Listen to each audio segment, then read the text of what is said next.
That reminds me, I'm going to mark you up as wasted, which is good because this is yours. You have an announcement. If you're not feeling good, we can give it to Ryan.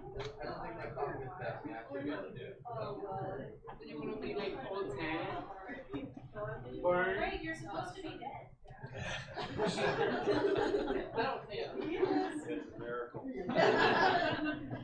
This is you guys. Excuse me, Julia. Okay, we got one left. All right, one book left? One book.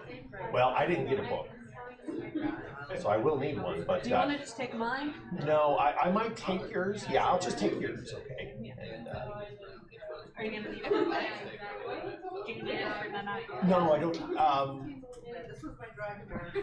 I didn't write down the questions. So I will need it. I can go make a copy of the page. Oh, yeah, just go Xerox the question. That's all I want to do. Just this page? Xerox. What's that? You said Xerox. Yeah, go back and Xerox. What? Copy? I said only use the Xerox. Oh. I believe that the comment that the dictionary has concluded that Xerox is now common vernacular, like crayon or Band-Aid. Yeah, zipper. Oh, is zipper and Velcro like that too? I didn't know that. It's like the little slider. None of those ring a bell. Oh, Yeah. that's good. $60.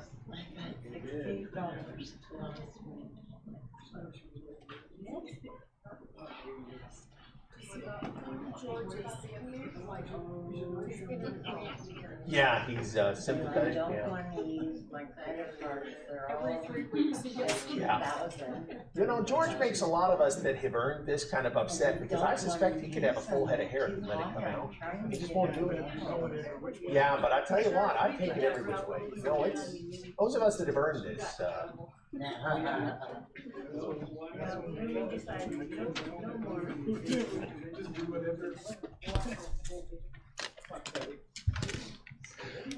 Well, you're wondering why I'm up here. I know Greg is still recovering, and Greg, glad to see that you did feel up to getting here. I wasn't sure if we'd get to see you, but I'm actually kind of glad because we're starting a new series that Michael picked out, and this is a series I really enjoy. I really love talking about people that have kind of a small footprint, you might say, in the Bible, but they're actually significant people a lot of times. I know Ryan was saying, maybe I won't be using that. All right, we'll put that aside for now. And the voice of reason said... but Ryan said he had Rahab. Well, you know, Rahab's actually a super important person in the New Testament. I mean, she's somebody we're supposed to take a lot of a point about. And the guy we're talking about tonight is actually somebody I always like talking about. I think he's a fascinating person because he's not easy to kind of wrap your mind around, the kind of person he is. And this is, of course, Lot. We're going to be jumping over to Genesis to read a little bit of reading about Lot here in just a second. Before we get started, I'm going to ask Ryan, if you don't mind leading us in a word of prayer, Ryan. So great. Our Father in heaven, we thank you so much for this opportunity we have on Wednesday night to gather together.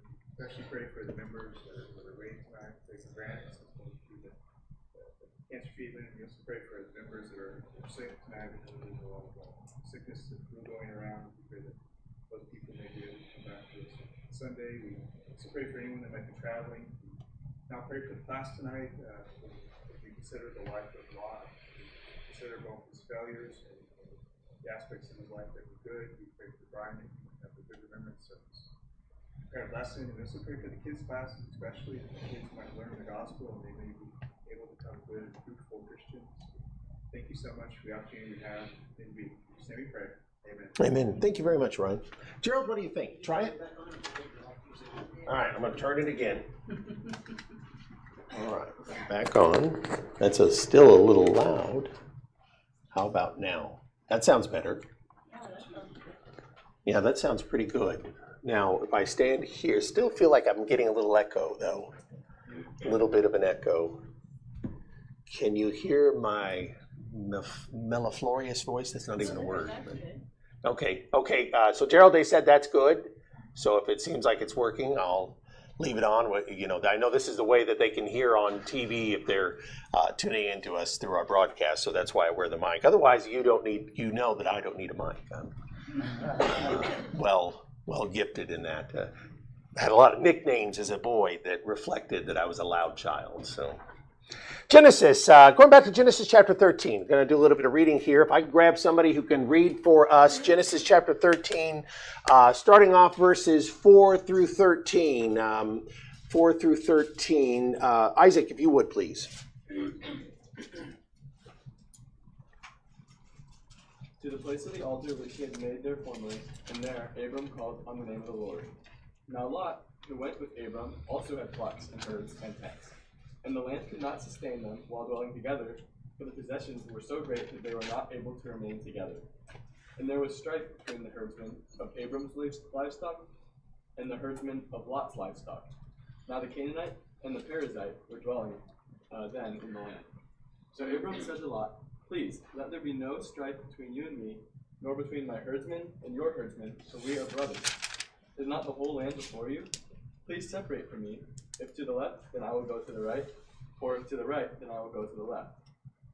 Lot lifted up his eyes and saw all the valley of the Jordan, that it was well watered everywhere. This was before the Lord destroyed Sodom and Gomorrah, like the garden of the Lord, like the land of Egypt, as you go to Zoar. So Lot chose for himself all the valley of the Jordan, and Lot journeyed eastward. Thus they separated from each other. Abram settled in the land of Canaan, while Lot settled in the cities of the valley, and moved his tents as far as Sodom. Now the men of Sodom were wicked exceedingly, and sinners against the Lord. So we're introduced here, or actually this isn't the first time we read about Lot, but we're kind of given a little bit of a story about Lot that goes on here. There's about 3 different events in the life of Lot, 3 or 4, depending on how you look at it. Lot's actually introduced to us back in chapter 11, whenever we're told that Lot is the son of Abram's brother, being Abraham's brother, who would die, and that Abraham's father had brought Lot with them in this long journey that they took. So it's kind of a significant idea that Lot might have been raised by Abraham. That's kind of an interesting idea to think about.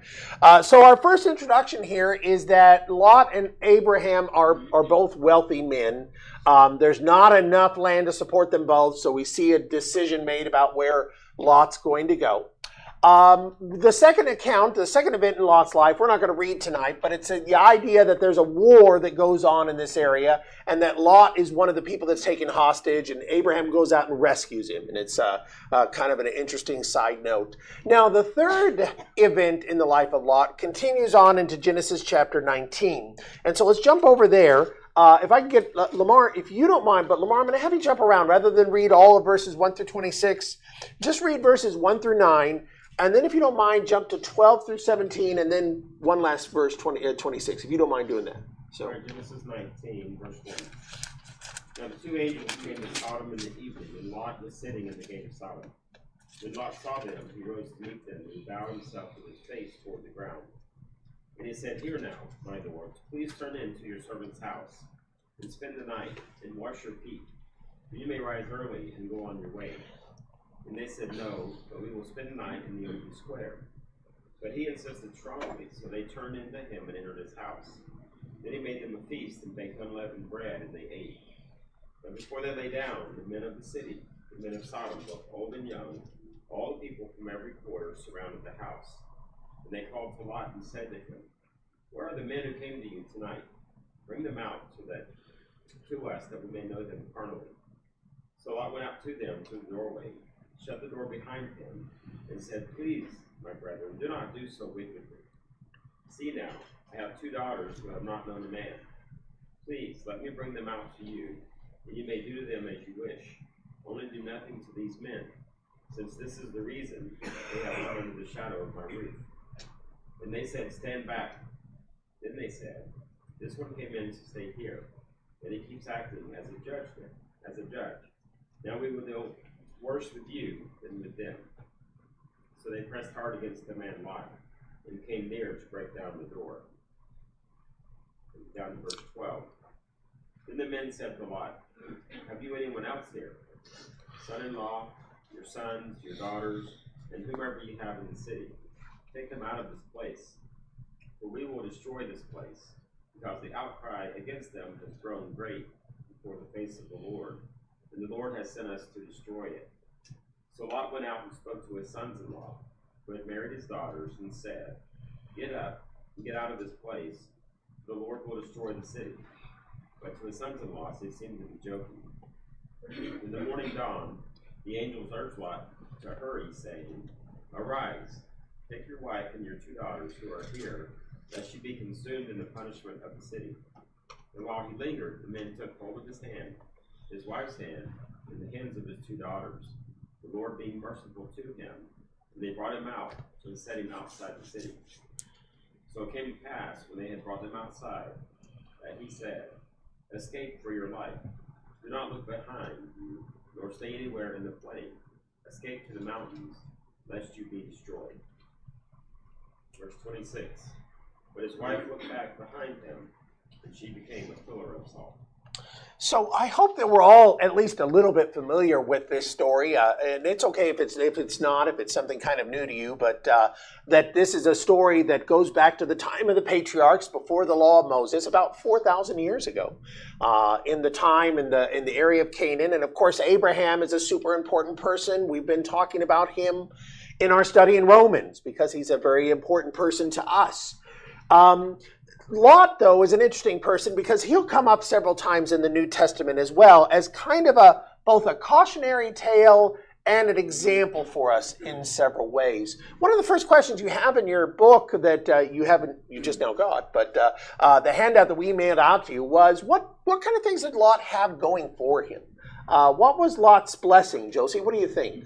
I think that he was very, when he was raised with Abraham, he was influenced by him, the way he saw him, how he lived, how Agreed. he treated people, how he did his business and took care of things. Sometimes that has a great deal of influence on you when you see somebody else Very good. teaching you to do good. Josie, I would say, my estimation would be that is probably the number one thing he has going for him. Is that, I always like to say this, if you were lucky enough that you had parents that were Christians, you won the lottery, so to speak. You're among the 1 in 10 million people that was lucky enough to have parents that cared about the gospel, or, a mother or a father that cared about the gospel and brought you to that you were able to be raised in that. Lot won that lottery by having an uncle like Abraham, who, as I said, we're kind of under the impression that they had a father-son type of relationship. I'm careful to elaborate too much because the Bible's not specific, but enough of one that it seems like Lot learned something from him. There's a very important definition for Lot that we need to pull out of the New Testament. We haven't read the verse yet, but we're going to read it in a few moments. It's in 2 Peter chapter 2. And the statement made there is that it just plainly black and white tells us what kind of person Lot was. Anybody remember what it said? George? Lot was a righteous man. So, he's a complicated man. He's not a perfect man. We're going to really struggle with Lot. But in the end, the divine view of Lot, once his life is over, is the one we all would pursue. Lot was a righteous man. Now, like I said, we gotta flavor that with righteous for the era he lived in, the covenant that he could have approached God through, the things that he had an ability to pursue God. But ultimately, the Bible is very clear. It's a black and white statement. Lot was, in the general credit of things, righteous man. Now that's a big deal. That's where I kind of go back and say it had to be Abraham. So Josie's first point about what did he have going for him? Well, like I said, he won that lottery that a few of us have won. He had an upbringing, a righteous upbringing with somebody that knew God and loved God, and that's just a really great thing. What else did he have going for him? That wasn't the only thing. George and Ryan? Well, Abraham was like a father to him. Yeah. And the next point is he was his protector. Okay, so one of the big things he had going for him is when a king came in and kidnapped him, Abraham had the power, to come and protect him. So that idea of a great benefactor is really a big deal. Good, that's a good one, Ryan. A lot of the same saga that Abraham, when he left his homeland, Yeah. spending years in his land with Canaan, they went down to Egypt and came back, so he's really gone through quite a bit. Yeah. Kind of interesting how that is. Maybe one more thing we throw out there about it. What do you got? This one might be a little bit different, but going off of 2 Peter chapter 2 and verse 6, and 7, it seems like God actually saves him from falling away. Potentially, I don't know, but based off it saying God delivered righteous Lot, who was oppressed. So maybe just God knew something bad could have happened to him, or maybe it's referencing the angels saving him. I do like verse 16 and what we just read, where it says they were lingering kind of like that. What do we do? And the angels just grab them, and it says led him by the hand. Maybe drug him out. I don't know, but just said nope. We're not even going to let you have a choice here. We're taking you out. And it says the Lord was merciful to him. So I like that. Becky? I was just going to say on a different side of things, the physical blessings. Yes, yeah, that's the other one I wanted. Yeah. Abraham was very rich, wealthy, had herds, had wealth, and when he took Lot and they looked at, okay, if you go left, I go right. If you go right, I go left. He let him have the choice area, and he ended up going to Sodom and Gomorrah area, but it was a bountiful place to have his herds, to raise his family. Becky, in one word, what would you say? He is what? Blessed. Blessed. Or I was going to say rich, but he is physically blessed. Yeah, he has a lot. He is a wealthy man, and so he has a lot of things going for him. This righteous upbringing. He has an uncle that's a powerful man. He's blessed with wealth himself, so he has a lot of things that are going for him. And now we kind of step to the idea of him making a series of choices in his life. And we read in chapter 13 the choices that he made. He looks out on the plain of Jordan. I took this from the book. I don't know if I would have called it a slippery slope, but I certainly would call it a progression towards his great suffering, his great problems. So, like I said, slippery slope a lot of times is the idea you're sliding into sin. I'm going to be careful to say that the Bible never states that Lot sinned, but we're going to say tonight he made bad choices. And that's going to be the critical statement that we want to make. And sometimes when I say, well, Brian, isn't a bad choice a sin? Well, in this case, we have to appreciate the idea that what he was choosing to do is something that we need to learn an important lesson from. So point number one was he makes this choice to go to this plain. Go ahead. So none of these things are wrong. That none of these points are things that we not one of these are going to be wrong. I would make the case. But yeah. When you put some of his other choices with these things, then he does go down. Yeah, I think that probably what you're thinking about is his daughters, and that's it's kind of funny. We're not going to dive too deep into that because that's a really moral quagmire of how that one works. And as I said, I have this balanced black and white statement that he's righteous on one hand, and he does something that I think is repulsive to us, and I think rightly so. On the other hand, probably because he has worked himself into a position where there is no right answer. There is no way to win this, in other words. And that's actually maybe a point we want to come back to in just a moment. Chooses the plain of the Jordan. Why was that, second question, why was that not a bad choice? I mean, what kind? It was well watered. Well watered, yeah. Pasture, plenty of water for his animals. Yeah. It was just nice. Says it's like the Garden of Eden. We know that the area then was dramatically different than now. So you just imagine, like I said, this immensely fertile valley, this area that just, man, you could, run anything here. And so, when he's offered the choice, he says, well, yeah, that's the choice. That's the choice. He sees a choice there. A couple of statements are made in chapter 12 or chapter 13, verse 12, that it says he goes out to pitch his tent, and it says he pitches his tent as far as Sodom. He lives in the cities in the plain, pitching his tent as far as Sodom. And then ultimately in chapter 14, we get the sense that he'll end up with a house there in Sodom. And then, of course, the Bible plugs us to remind us something important about Sodom. It's a terrible place. It's a terrible place. It's a place where we have this immense evil wickedness that's there. And the assumption is, he picked this place to live. This is a terrible place. The assumption is he knew it. The assumption is he knew that this was a bad place. He knew that this was a problematic place. Kind of interesting, one of the points that's made about his choice there, his last choice, was one I hadn't really thought a lot about before, but that he was at the gates of the city kind of does have an implication I hadn't considered before. What does that imply about Lot and his relationship, George? Well, the cities, when it talks about the gate of the city, oftentimes it's talking about where the prominent men of the city make decisions for the people. And it's also a place where they held court. Yeah. So what would that make Lot in the city of Sodom? Yeah, he seems to have come up in the city, which kind of makes sense. If he's wealthy, lives in the city, he would become a prominent person, right? I wonder if it's a bought office too. He used to be able to buy offices, so if he was wealthy, he may have switched from agriculture to just buying an office. Yeah, it could be, Ryan. Like I said, it certainly is like an office.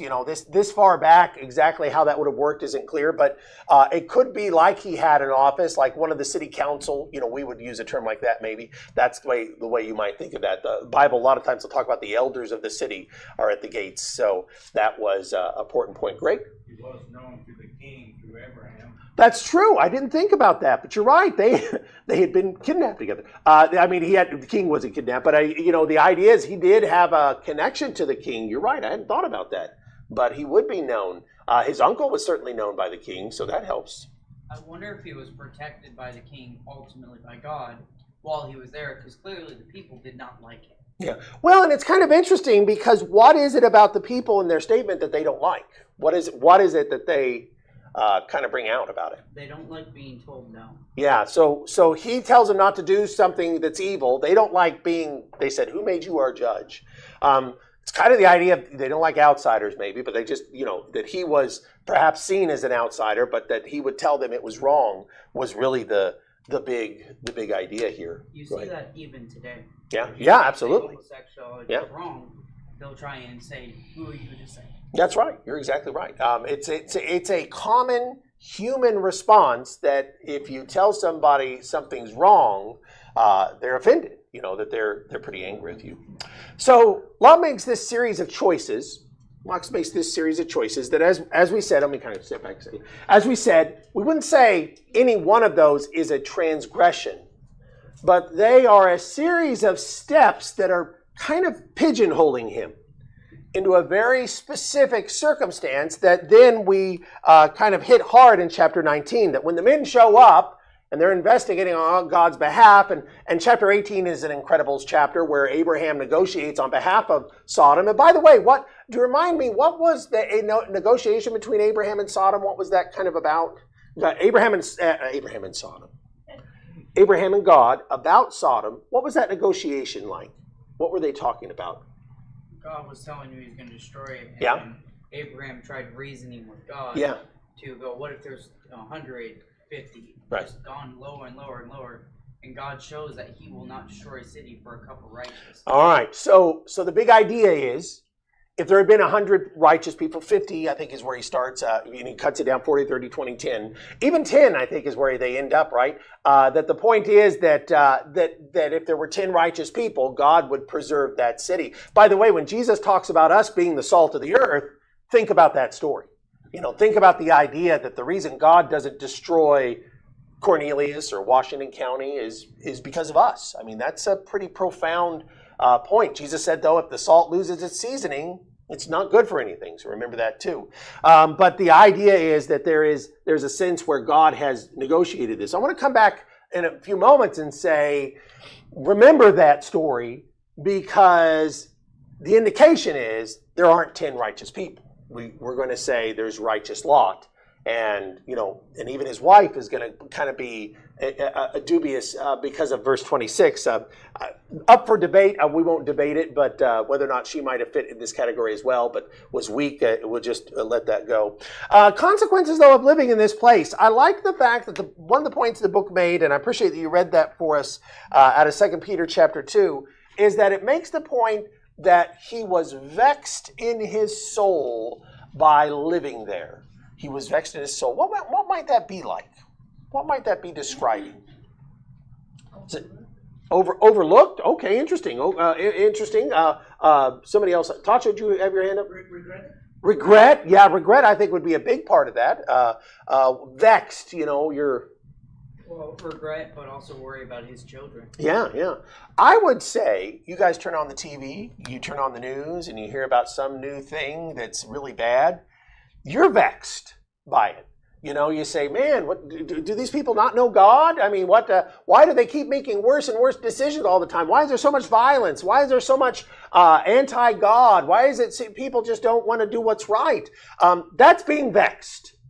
That's being vexed. You're vexed. I'm vexed. We live in a world that vexes us. In fact, that's kind of the point that Peter was trying to make, is that the Christians of the first century lived in a world that vexed them, that made them just, it's just bad all the time, and it's just terrible, and it's hard not to get in a mindset that's just, I hate this world because it's so wicked and so evil. Is that all people think about?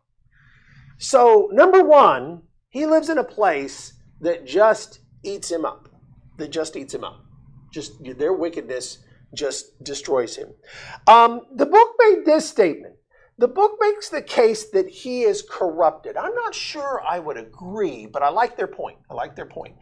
Because they're trying to say, what kind of guy offers his daughters to protect these other people? They are his responsibility. As a father, he should have been taking care of them, and I do think that's it. I think maybe I look at that situation as this is a no-win situation. Some people have suggested maybe that he knew that they didn't want his daughters, but it might, just the offer itself might make them back off. I don't know. Like I said, I can't read Lot's mind, but I will say there's not much of a question. It's an evil choice. And in a sense, he's kind of put in a position where this is about it. He's not really given much of a choice in how things are going to proceed. And I think that's important. I think it's important because I think one of the points we want to realize here is that sometimes you get closer and closer to these things, and then one day you can't make a choice to get out of it.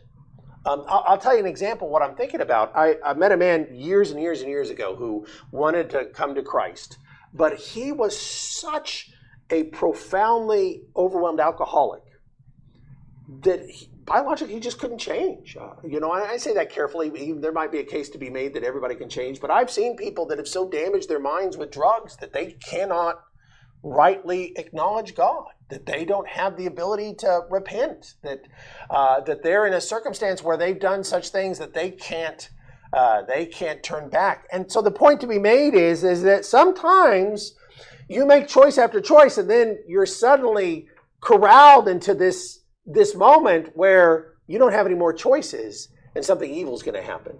And to a degree, I see a little bit of that. But I'm perfectly fine with saying at the same time that this represents a corruption that could have come from living there too. George, go ahead. We were talking about the slippery slope. It seems like he is going downhill. And when that happens, he was put into a situation that he was going to do something sinful that he normally wouldn't do. Yeah. And that's because he's going down this hill. Yeah. Like I said, it just comes to a point where I've heard people say, well, if you're at this gunpoint and, are you going to lie or not or something like that, that he's just at this point where whatever he does is going to be the wrong thing to do, but he's put himself there by a series of choices. And that's perhaps the significant point to consider here. So number two, there's a degree of corruption here to a degree that he does something that, in my opinion, probably impacts later some of the way his daughters are thinking. That, in other words, Dad's not going to be watching out for us. We got to watch out for ourselves, and they make their own really bad choices in life. I cannot help but to think that this was a family ruining moment. No way I can get around thinking that this would be the kind of thing that a daughter should and would never forgive her father. I say would never forgive her father for the action that he is going forward with. So that's an absolute consequence. I got one more. Let me grab one more, and then just to make the last point, and then we'll come back to this. The last thing is, he loses everything, right? The question in the book is, what does he lose? Well, what does he lose? His wife, his family, son-in-laws. There's, they mention sons, but it's not clear if he actually had sons or not. But the angels mention sons. There's even a question as to whether or not these son-in-laws, since the daughters that fled with him are talked about as virgins, whether or not son-in-laws implies these were other daughters. Then that could be the case as well. What else did he lose? All of his possessions. Yeah, everything that he had there in Sodom is lost to him. Profound loss. Sorry to make you wait, Sean. Go ahead. I wanted to say with his daughters, like how he was potentially corrupted. I'm wondering if potentially they were too by the culture of the area. Sure. Like maybe that that type of thing happened like normally in the area. I don't know about Sodom. Yeah. I think there's a great possibility that his daughters are definitely culturally influenced. In fact, I think that's one of the points the book wants us to appreciate and to walk away with this. The law of unintended consequences. I've heard some old preachers use that term, and I always like the idea.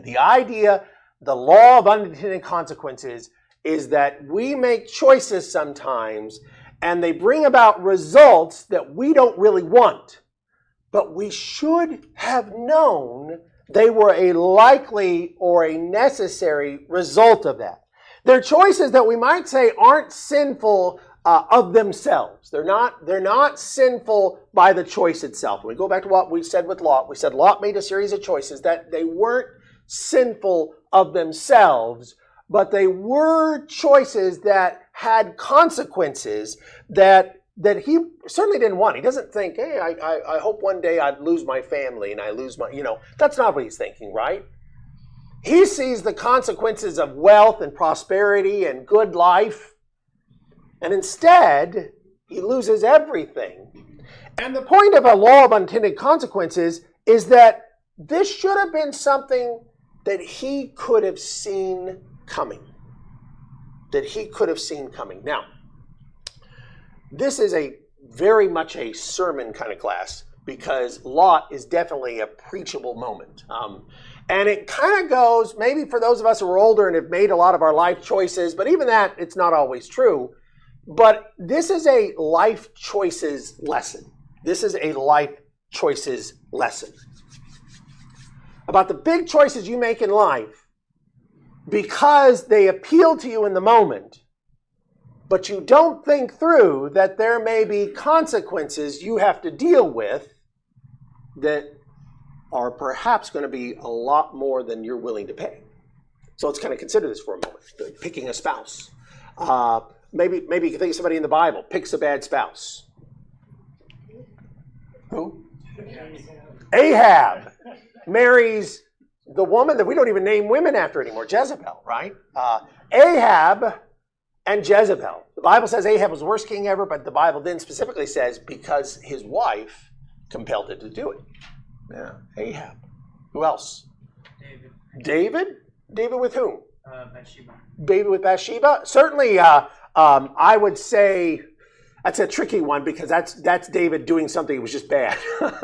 He did something that was sinful per se, so he's a little trickier. I was thinking more like Solomon. That Solomon and his wives would be, marrying these women would lead him astray later. So that's a good point. I think of Abigail. Yeah. If she chose badly, right? And maybe, she picks Nabal. I was thinking of him too, because he was wealthy or things like that. Maybe he was really good looking. I don't know. Why do we pick a spouse? They're good looking, they're charming, they're wealthy, and yet Abigail might be a great example to say, but you picked somebody that's going to be a problem. Choosing a spouse is an excellent example of this. Now, like I said, a lot of us are already past that point in life, but for those of us that aren't, one of the things we think about a lot is that this is definitely I'm not going to look at Becky because I know she's eyeballing both of them. Sorry, guys, I put you on the spot there. I wasn't going to mention your name. But this is definitely one of those things where you make a choice based off of a criteria that a lot of times isn't considering what's the long-term impact of this. What's the long-term impact of of choosing to marry this person. Marriage is definitely one. I think a lot of times we get that one beat into us, and which is good. By the way, I would hit you guys. I would hit. Trying to look around, who else? I'd hit everybody about that, Ryan. I'd even hit you with that. The point is, I would strike anybody to say this is something you've got to think about, because it's so easy to marry the wrong person.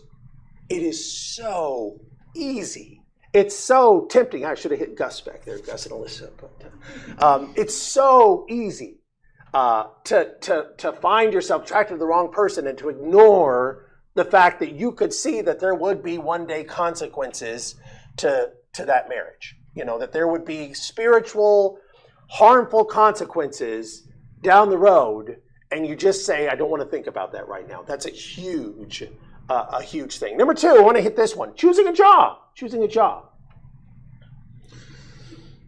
What can be an example of that? What do you think, God? I would just give my job. My job's not the best. I have trying to always work on my language is something I struggle with, because everyone around me, even though some people espouse, religion, they just don't act like it. Nice. There are there are professions that there's a lot of worldly people in sometimes. That can be one, and that's a tough one, because that one you may just not be able to pick it, because there's going to be worldly people in every profession. It's a tough one. Becky, and then George. Your job might require you to work on Sundays. Number 1 is the big one we just don't always think about. How does your job impact your ability to worship God? And the trick is, I tell you what, when you're younger and you're taking your first job or your second job, you kind of feel like, I can't afford to be picky, right? And so they say, you'll be working Sunday through Wednesday. You feel like, I got to tell them yes. Boy, that's a temptation. But there's a consequence to that. You're gonna suffer for that choice. That's gonna come back and do irreparable harm to you. Irreparable. You see what I said there? Irreparable. Because it will definitely impact you when you make a choice that keeps you from fulfilling your spiritual obligations. Right along with that, let's add to this second point, that you take that job I had an uncle that worked for the oil industry, and he got paid great, and he spent a lot of time in Central America. What's the point? Yeah, who's he going to worship with? Well, then the point obviously is he's not going to.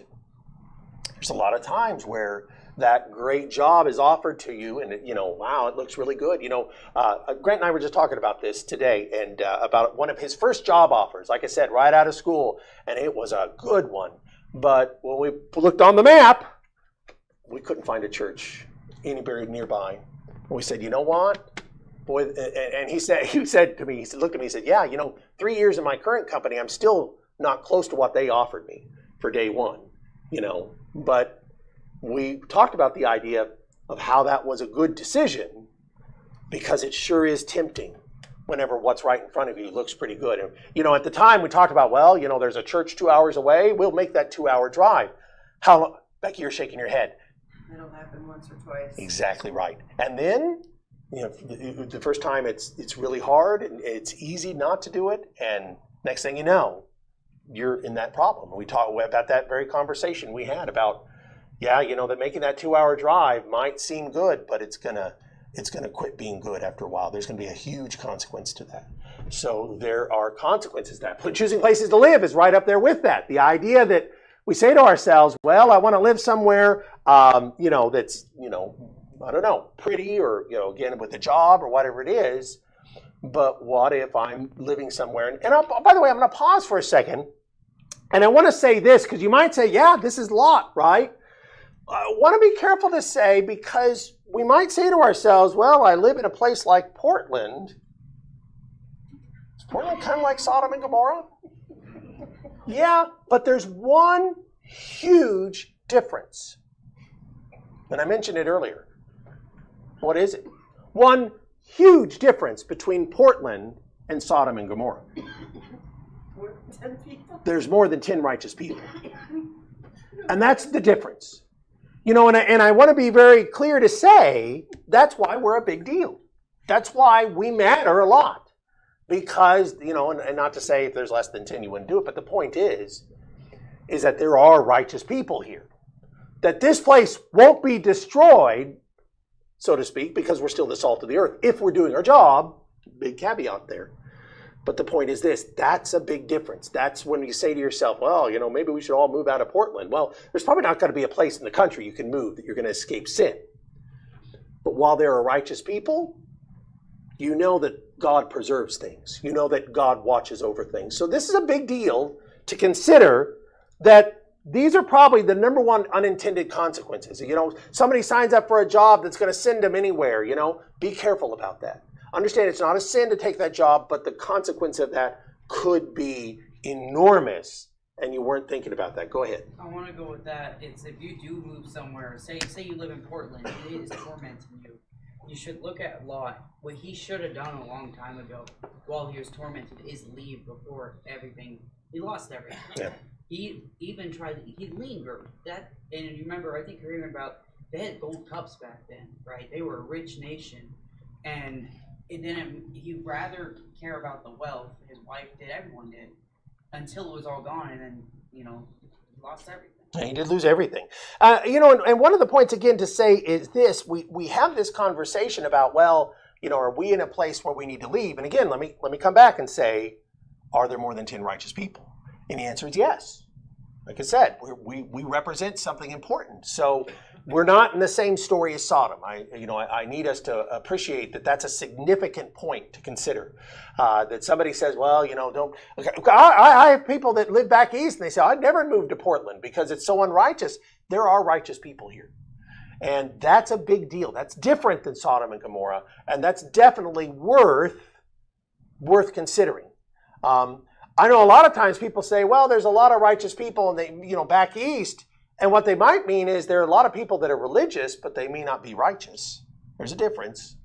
And I've seen people make that mistake as well, saying, we'll move back east and still couldn't find righteous people, even though, they moved to a place that seemed a lot less crazy than around here. That's an important consideration. Greg, thanks for waiting. There's a lot we don't know about Lot, and to me, the writer kind of gave him a bad snow job on a lot of this. One of the things we're talking about, the spouse, the job, the place to live, it doesn't mention that he had a wife or any children when he went to Sodom. He had men. He could have picked up his wife there. His wife looked back. A lot of people think because she was from there and she had relatives there. So if he married there, he's not as anxious to leave there because his wife is going to want to be close to her people. It is still a series of bad choices, but there's a lot of things that we have to consider that Lot kept righteous, or kept his moral compass. I would say I appreciate that the writer did put in this little blurb about the hospitality rules. Yeah, right. Yeah, that is a nice little lesson there. And this was a bad situation that, he had to make a choice. How could he, calm the people outside? Yeah. So he offered up, he sacrificed his daughters. Yeah. Yeah. And again, there's a story there that we don't appreciate because of a very different culture. So there is an account there. And again, I'll say it one more time, we started with this statement. There is a black and white statement about Lot's standing before God in the New Testament. That's a big deal, that he is ultimately seen as a righteous man, despite the fact that he's in this position. I think there's a lot to consider about what Greg said, about the idea that, this looking back, this hesitance to leave, isn't something that God says, oh, you're being wicked about it. It's, it says God was merciful to force him to leave, but the point was, it was a hard thing for that to happen and for this to go on. So let's kind of, in the last 5 minutes here, let's draw in and say, what's the big lessons here? What's the big lessons? I love conversations that talk about setting priorities. If you're making life choices like who you're going to marry or where you're going to live or what you're going to do, number one, it needs to always be prefaced by the spiritual choices you need to make. How is this going to help or hinder me grow spiritually? Fundamentally, especially like I said, when just tell me this, give me the black and white answer. When you're making a marriage choice, what's the spiritual choice you should make? Marry a Christian. Yeah.